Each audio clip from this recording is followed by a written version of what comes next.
Beredar video 3 menit 3 detik Agus Buntung rayu korban. Ini mantra saktinya. Saya punya bawaan mantra di tas saya isinya. Itu bawaan dalam dari lahir yang bisa baca sekarang. Saya tahu kamu lagi banyak masalah. Saya bilang kamu harus kuat. Kalau enggak, kamu akan sukses. Percaya sama saya. Siapa nama kamu? Aku mohon sama kamu. Kamu harus sukses. Pertemuan ini sudah ditakdirin, bukan hanya kebetulan. Saya tidak mau kamu disakitin lagi. Kamu sayang sama orang tua? Mau tobat kan? Jangan ikutin teman yang salah. Berjuang, kamu pasti bisa. Kakak pasti bisa. Pertama kali kamu ketemu cowok, kakak tidak boleh nangis. Saya tidak senang kakak jangan. Kakak harus kuat dengan cobaan yang kakak alami. Saya sudah bertubi-tubi ngalamin cobaan sehingga saya bisa maju. Kakak harus bersama saya, bahkan harus melebihi saya. Saya tidak kenal kamu sumpah, tapi satu perjuangan kamu yang sangat luar biasa ya Allah. Saya berani kalau saya Hindu ya berani saya masuk Muslim hanya demi kamu. Ini bukan karena kebetulan. Kakak jangan sampai disakitin lagi. Cukup segitu kan. Kamu mau coba? Jangan nekat gara-gara hal sepele. Kamu pasti bisa. Apapun kamu minta saya bahkan bisa berikan. Kan kenapa tidak ada perlawanan dengan kondisi Agus tanpa lengan? Harusnya kan sebagai korban bisa melawan, bisa memberontak. Bunga. Nah, pas awal-awal itu kan saya kasihan ke dia. Awal-awal. Terus saya nyadarnya itu saya juga sempat dibaca-bacain. Saya nggak tahu dia baca apa pas di taman. Pas di Taman Udayana. Dia ngebacain saya apa mungkin sama pas di homestay itu. Dia ngebacain mantra ke saya nggak tahu itu apa. Saya juga lupa itu kalimatnya apa, soalnya itu bukan bahasa saya. Sama itu bukan bahasa Indonesia. Sempat juga di homestay itu dia suruh saya buat buka jilbab saya, tapi saya nggak mau di sana. Pada saat membacakan mantra-mantra itu yang tadi Bunga sebutkan, sempat ada kontak fisik nggak? Misalnya menyentuh bagian tangan atau kaki atau seperti apa? Enggak, dia bilang tatap mata saya. Pokoknya ngomong sama dia itu fokus aja ngedengerin dia. Terus fokus banget ke matanya. Saya nggak bisa lihat lain gitu.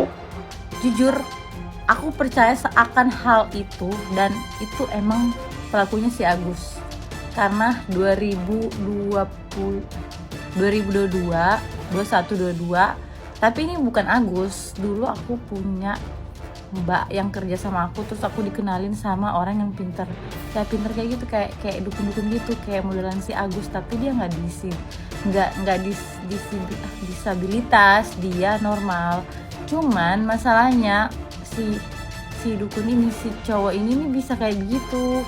Dia nggak tua sih, umurnya kayak Agus juga, cuman emosi gue itu dimainin gitu loh guys, seakan-akan dia tahu semua hidup gue gitu kan, seakan-akan nyuruh gue tiap minggu harus berobat, harus mandi, harus ini, harus itu, banyak banget hal-hal yang menurut aku kayak nggak make sense gitu kan. Tapi aku sempat kebawa emosi karena aku waktu itu percaya banget sama mbak aku, tapi mbak aku itu udah nggak kerja sama aku sekarang. Nah makanya dari situ mbak aku udah gak kerja sama aku karena aku udah merasa aneh, kayaknya mereka ini udah memperalat. Ditambah lagi aku merasa diobatin sampai kayak mau di pelecehan gitu. Sebenarnya udah masuk pelecehan gak sih? Cuman aku gak speak up waktu itu, speak upnya ke orang tua aku, ke mami aku.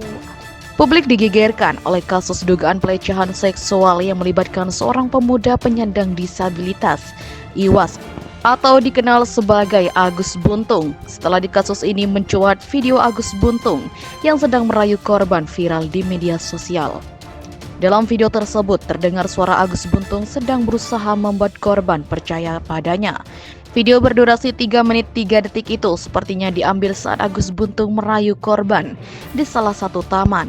"Kakak cantik, jangan mau merusak diri, saya percaya kakak bisa kan? Punya ilmu kan, kakak gak perlu inspirasi, buktiin bahwa kakak itu bisa," kata Agus dalam video yang beredar itu. Agus Buntung mengaku sudah 6 tahun mencari gadis yang dirayunya itu. 6 tahun saya nyari kamu tanpa saya sadari kemana saya nyari orang yang bisa mengerti.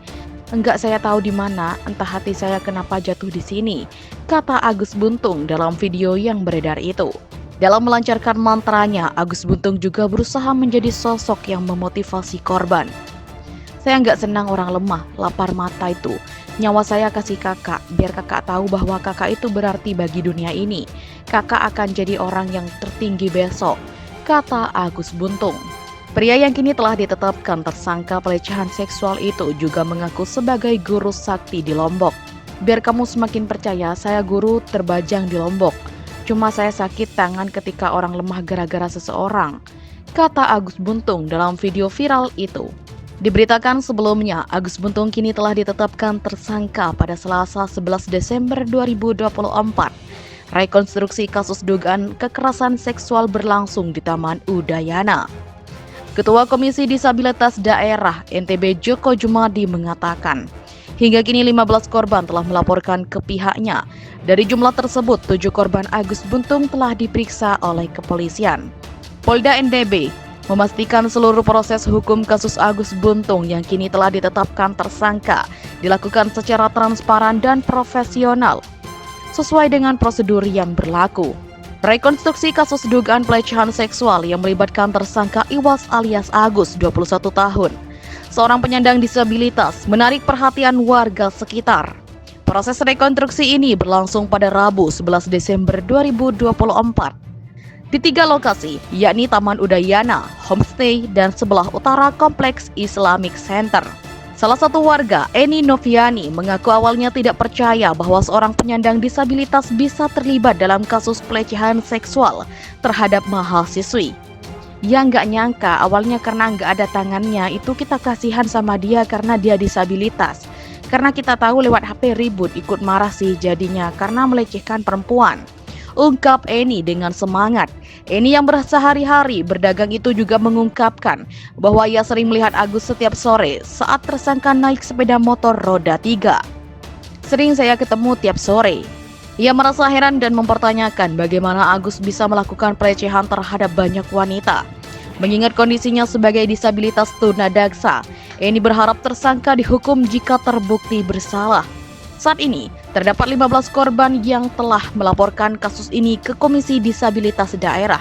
Sebelumnya, tersangka Agus memperagakan 49 adegan dalam proses rekonstruksi yang dipimpin oleh tim Direktorat Kriminal Umum Polda NTB.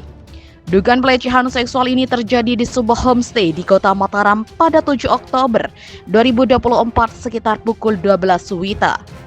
Tersangka dijerat dengan pasal 6C Undang-Undang Nomor 12 Tahun 2022 tentang tindak pidana kekerasan seksual atau TPKS yang mengancam hukuman maksimal 12 tahun penjara.